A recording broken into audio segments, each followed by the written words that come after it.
Kenapa tanggal 29 Maret 2025 tiba-tiba Bank DKI nggak bisa mentransfer uang keluar banknya sendiri? Dan kenapa nggak bisa ambil uang dari ATM non Bank DKI? Dan kenapa nggak bisa cek saldo? Bahkan ya ada beberapa laporan. Nah, ternyata kemudian dijawab oleh Bank DKI ketika dipanggil ke DPRD bahwa pada saat itu sistem di Bank DKI melacak bahwa ada transaksi mencurigakan pada tanggal 29 Maret 2025 itu. Nah, kemudian sesudah itu ya sistemnya langsung shutdown gitu kira-kira ya. Jadi dia langsung masuk ke sistem maintenance, pemeliharaan, sehingga uang tidak bisa keluar dari Bank DKI. Sehingga kemudian ketika nasabah mau transfer uangnya dari Bank DKI ke bank lain di luar DKI, maka nggak bisa. Kemudian bahkan mau ngambil uang di ATM yang non DKI, nggak bisa. Kemudian apalagi itu banyak sekali ya yang masalah dilakukan ketika sistem itu dalam pemeliharaan shutdown itu ya. Nah, tapi kemudian ya tentu saja harus segera dilacak karena itu kan mau lebaran itu ya. Sehingga kemudian Bank DKI dengan timnya langsung melacak siapa nih yang main-main ginian ya, artinya dia masuk atau membuat transaksi yang mencurigakan di dalam Bank DKI. Nah, pada saat itu ya ketahuan sih ya, sehingga kemudian dibuat satu pengamanan di mana staf-staf IT-nya semua diganti ya, semua dicopot gitu ya, di PC-PC-nya atau kemudian passwordnya semua diambil dari staf-staf IT, dan bahkan Gubernur DKI Jakarta Mas Pramono Anung itu membuat langkah direktur IT-nya dicopot ya. Jadi kemudian pada saat itu diganti semua orang yang berkaitan IT, kemudian dilakukan pelacakan. Tapi kemudian alhamdulillah ya dana nasabah itu aman. Jadi yang hilang ada pasti ada yang hilang dana ya. Dananya dana miliknya Bank DKI. Tapi kalau dana Bank DKI sebenarnya dana umat juga ya, dana rakyat juga sebenarnya. Tapi dana nasabah secara ini namanya Taufik dan dana sekian itu enggak, tetap dia aman. Nah, cuman kemudian yang ditunggu oleh masyarakat, oleh nasabah kan bukan oke kita nyimpen di bank dananya aman.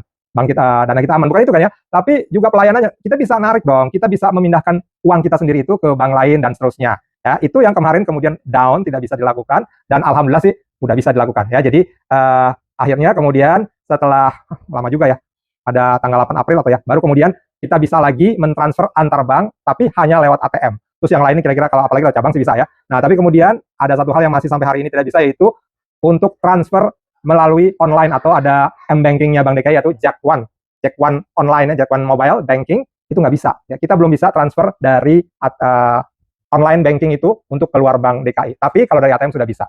Ya cuma namanya bank kan harusnya ya profesional loh gitu ya. Masa kemudian karena ada transaksi mencurigakan terus semuanya tutup gitu ya. Jadi ini tuntutan dari kita ya untuk Bank DKI. Yang pertama adalah penyelidikan atas kasus peretas ini harus sampai tuntas, sampai ke akar-akarnya. Ini siapa yang bermain, siapa yang kemudian harus diganti, kemudian berapa uang yang hilang itu harus jelas ya. Makanya kemudian dilibatkan Barreskrim, selain kemudian ada OJK dan ada Bank Indonesia, BI ya, kemudian juga konsultannya ada IBM. Nah, yang pertama itu penyelidikan harus sampai tuntas sehingga ketahuan ini siapa yang bikin gara-gara sehingga kemudian terjadi huru-hara seperti ini.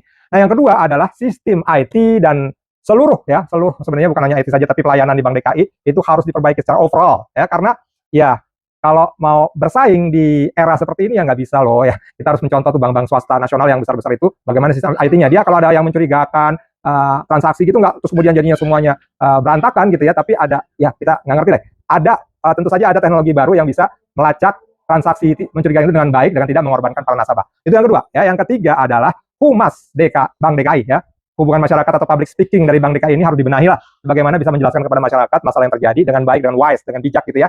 Sehingga kemudian masyarakat tetap bisa percaya bahwa kita bisa aman dan tentram dan bisa fleksibel gitu ya menaruh uang kita di Bank DKI. Kalau enggak nanti akan ada rush money nih ya. Orang masyarakat akan berbondong-bondong untuk menarik uangnya dari Bank DKI untuk dipindahkan ke bank lain ya. Dan ada 4 juta orang yang menjadi nasabah Bank DKI. Wah, itu besar ya, cukup besar. Ya itu ya. Terima kasih. Assalamualaikum warahmatullahi wabarakatuh.